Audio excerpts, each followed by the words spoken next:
नमस्कार मो चैनल को स्वागत करुच्ची। आज आम बनैबा चूड़ा नड़ियार चकुली। से गोटे खुरी नेबा, गोटे कप रे 2 कप अरुआ चाउल नेबा, ताकू भल कर धोईकी 4-5 घंटा पाई ताकू बतुरेई देबा। तापरे आ गोटे जगह नेबा, सेई कप रे गोटे कप चूड़ा नेबा। चूड़ा को भल भाव रे धोई नेबा, ताकू आधा घंटा पाई रखीदबा घोड़े के।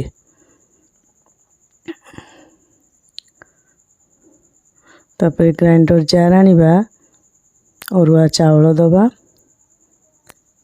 जो चूड़ा बुतरा होता ताकू दबा, नड़िया सेठी देबा।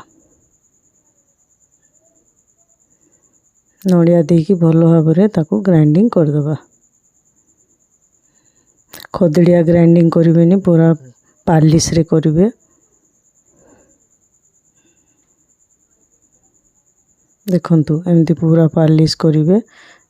डंका रे ताकू आमे ये करिबा, देखिबा जेमती बेसी पानिया नहीं कि बेसी बहलिया नहीं। लूण अल्प दे देबा स्वाद अनुसार। लूण को फेंटी सारला परे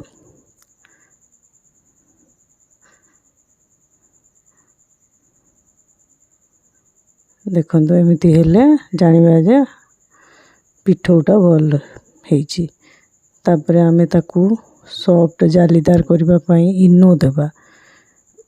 इनो दबा। इनो देकी बेसी घांटीबा नहीं, अल्प पानी देबा, ताकू गोले देबा।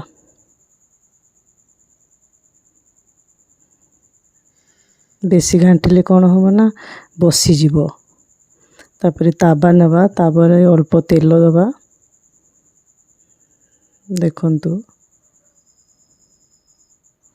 केते सुंदर जाली हे गलानी।